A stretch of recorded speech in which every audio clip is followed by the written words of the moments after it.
Next है हमारा motion study. इस स्टडी में ये कहा गया है कि हर एक वर्कर अपना काम करने के लिए बहुत सारी मूवमेंट्स करता है, लेकिन सारी मूवमेंट्स जो होती हैं वो प्रोडक्टिव नहीं होती। वो उससे कई मूवमेंट ऐसी भी होती हैं which result in wastage of time. कैसे, मैं आपको स्कूल का ही एग्जांपल देता हूँ। जब शुरू में ये स्कूल का कॉन्सेप्ट आया, शुरू से तो था नहीं, तो हो सकता है मैं एग्जांपल लेके चल रहा हूँ। पहले ये सोचा गया हो, जैसे हमारे यहाँ होता भी है कंप्यूटर टीचर और लाइब्रेरी में, कि वो वहीं रहते हैं टीचर्स और बच्चे मूव करते हैं। तो ये कॉन्सेप्ट भी रखा जा सकता है कि भाई जिसका पीरियड है बच्चे वहाँ चले जाए, टीचर ना जाए। लेकिन इसमें फिर ये फील हुआ कि इतने सारे बच्चे जब बार बार स्कूल में मूव करते हैं, there is lot of disturbance and lot of time wastage. तो इससे बेटर ये है कि बच्चे वहीं बैठे रहें और टीचर मूव करें। दूसरी चीज़ अगर आप नोट करें कि क्लासेस का हिसाब, हमारे स्कूल की बात मत लें, हमारे स्कूल में तो स्कैटर्ड है, लेकिन दूसरे स्कूल का एग्जांपल ले लें।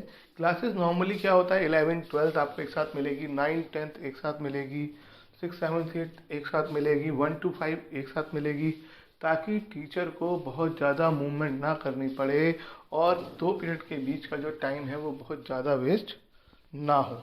तो ये दो तरह की मोशन हो गए टीचर के, एक क्लास में पढ़ाने वाला और एक क्लास में से दूसरी क्लास में जाने वाला। तो इनमें से जो क्लास में पढ़ा रहा है वो तो प्रोडक्टिव है, और जो एक क्लास से दूसरी क्लास में जा रहा है वो अनप्रोडक्टिव है। तो ऐसी मूवमेंट्स को कम करना है।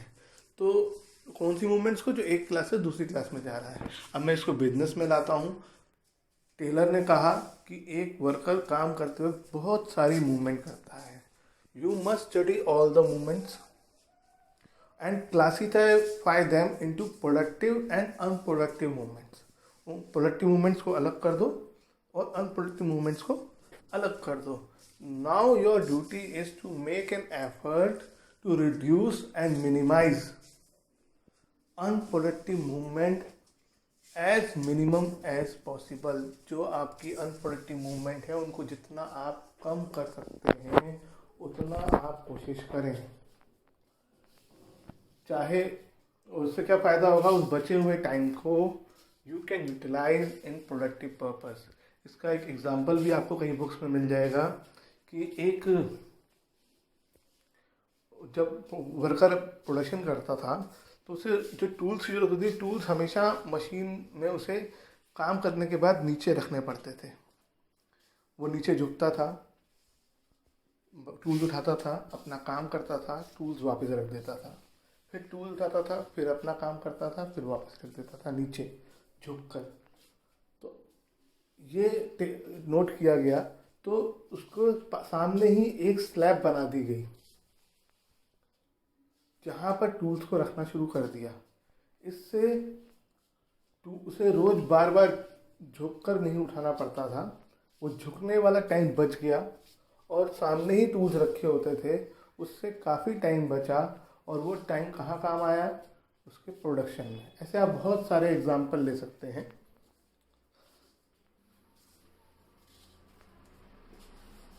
ऐसे आप और भी एग्जाम्पल आप ले सकते हैं वर्कर्स के, कि भाई वर्कर्स जो है, जैसे एक इसमें बुक में एग्जांपल ये भी है कि मॉर्निंग में वर्कर्स टूल्स कहीं भी रख जाते थे, इवनिंग में जाते वक्त कहीं भी टूल्स रख जाते थे, और अगले दिन आके वो टूल्स जहाँ भी रखे होते थे वहाँ ढूंढते थे और फिर ढूंढने के बाद काम करते थे। इवनिंग में वो फिर कहीं भी रख जाते थे। तो अगर कोई एक पर्टिकुलर प्लेस बना दिया जाए जहाँ पर इवनिंग में वर्कर को टूल रख के जाना है, तो अगले दिन वो टूल ढूंढना नहीं पड़ेगा। तो lots of time will be saved and that saved time can be utilized for production. Next है आपका फैटिग स्टडी। फैटिग का मतलब होता है थकान। whenever you work you are bound to get tired। जब भी आप काम करोगे तो आप थकोगे ही। ऐसा हो ही नहीं सकता कि आप काम करो और थको नहीं। आप काम करोगे तो थकोगे। डिपेंड करता है आप किस तरह का काम कर रहे हो। आप जितना ज़्यादा फिजिकल काम करोगे उतनी जल्दी आप थकोगे। एक कारपेंटर की थकान एक टीचर की थकान से ज़्यादा होगी। 1 घंटे में मैं जितना पढ़ा लूँगा और एक कारपेंटर जितना काम करेगा 1 घंटे में, उसमें कारपेंटर ज़्यादा थकेगा और टीचर कम थकेगा, क्योंकि मेरा मेंटल वर्क है और उसका फिजिकल वर्क है। तो ये वर्क टू वर्क डिपेंड करता है। एक स्पोर्ट्स टीचर जो है अगर बच्चों के साथ रनिंग प्ले कर रहा है तो वो 1 घंटे में ज़्यादा थकेगा as comparison to a business studies और अकाउंटेंसी टीचर, क्योंकि उसका फिजिकल वर्क ज़्यादा है।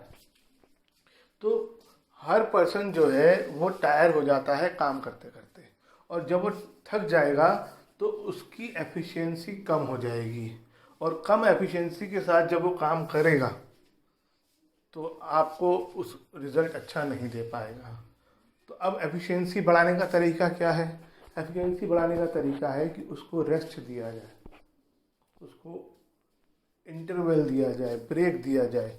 यही कॉन्सेप्ट हमारे स्कूल में भी 4 पीरियड के बाद ब्रेक देने का है। आप कहीं भी चले जाए, बैंक में जाएंगे वहाँ पर भी ब्रेक होता है, टी ब्रेक होता है, लंच ब्रेक होता है। हर जगह जहाँ भी काम हो रहा है डिपेंडिंग अपॉन द जॉब आपको उनको ब्रेक देने पड़ते हैं। जहाँ पर फिजिकल वर्क ज़्यादा होता है वहाँ पे ब्रेक्स ज़्यादा होते हैं।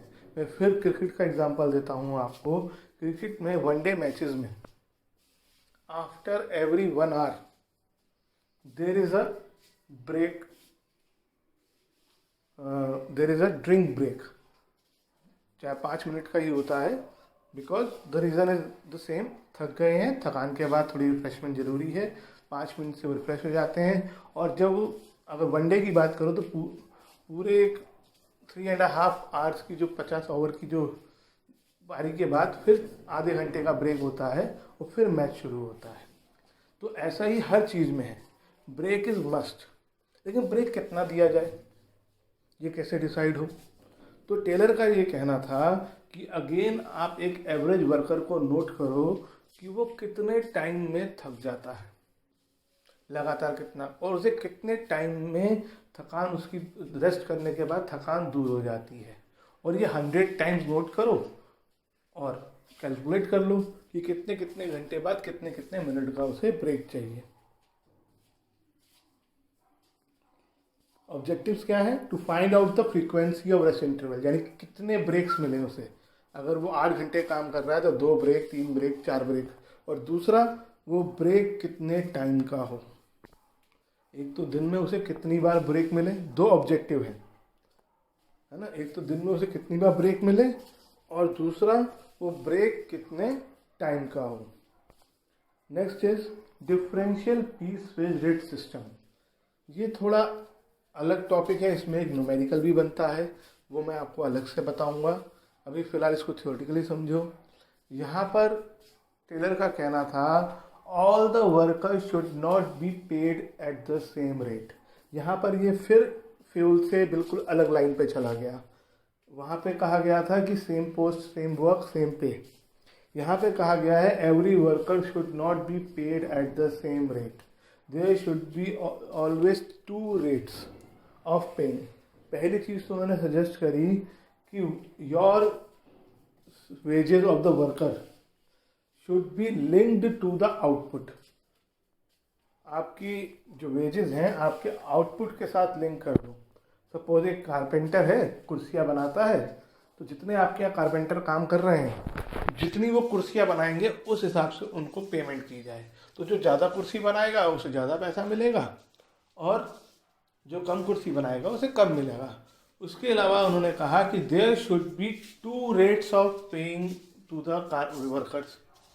One should be standard rate which will be given to the efficient worker, and there should be another rate which is lower than the standard rate which should be given to the inefficient worker। 2 rate होने चाहिए payment के, एक standard rate होना चाहिए, दूसरा standard rate से कम rate होना चाहिए। स्टैंडर्ड रेट से आप एफिशिएंट वर्कर को दो और इनएफिशिएंट वर्कर को हमेशा स्टैंडर्ड रेट से कम में पेमेंट की जाए। अब ये कैसे डिसाइड हो कि स्टैंडर्ड रेट क्या है या एफिशिएंट वर्कर क्या है? तो सबसे पहले आप स्टैंडर्ड आउटपुट डिसाइड करो कि सपोज एक वर्कर को एक दिन में 50 यूनिट्स बनानी है, तो अगर वर्कर 50 या 50 से ज़्यादा यूनिट्स बनाता है तो वो एफिशिएंट वर्कर है, और अगर वो 50 से कम बनाता है तो वो इनएफिशिएंट वर्कर है। अब दो रेट भी डिसाइड कर लो कि एफिशिएंट वर्कर को हम ₹10 पर चेयर देंगे और इनएफिशिएंट वर्कर को हम ₹9 पर चेयर देंगे। अब इस बात को मैं ओरली बता रहा हूँ, बाद में आपको रिटर्न भी बता समझाऊंगा। तो अगर मान लो दो एम्प्लॉयज़ हैं ए और बी, ए बनाता है 50 यूनिट्स यानी स्टैंडर्ड यूनिट, तो उसे कितनी रेट से मिलेगा? ₹10 से, यानी कितने रुपए मिलेंगे उसे? ₹500 ऑफ द डे। अगर दूसरा पर्सन है बी, वो कितनी यूनिट्स बनाता है? सपोज वो 49 बनाता है, तो उसे किस रेट से मिलेगा? ₹9 से। ₹9 के हिसाब से 49 इंटू 9 441। ए को कितना मिला था? ₹500। बी को कितने मिले? ₹441। अगर वो एक, वैसे तो एक कुर्सी के ₹9 ही मिल रहे हैं, लेकिन अगर वो 49th चेयर से 50th चेयर यानी एक चेयर और बना लेता है तो उस एडिशनल चेयर के उसे ₹59 मिल रहे हैं। तो वो जो 49 चेयर बना रहा है B, he will get motivated to produce 1 more chair, और जो 50 चेयर बना रहा है वो पूरी कोशिश करेगा वो गलती से भी एक चेयर अगले दिन कम ना बनाए, नहीं तो उसको ₹10 का नुकसान नहीं होगा।